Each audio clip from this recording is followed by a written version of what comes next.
रक्षकात् भक्तचित्तलोभितम् आनन्दकन्द ध्यानमस्त Onkar उच्चरम् Umapati Maheswaram Namami शिवशङ्करम्।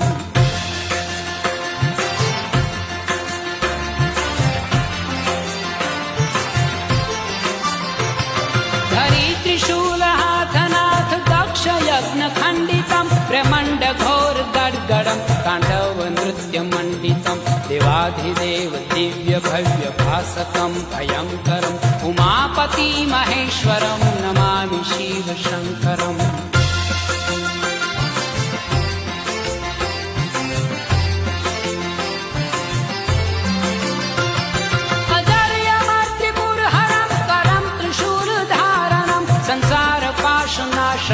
भवाब्धिपारकारणम् भजन्तु सर्वशिव Hare सुरासुरम् पुरन्दरम् Umapati Maheswaram Namami शिवशङ्करम्।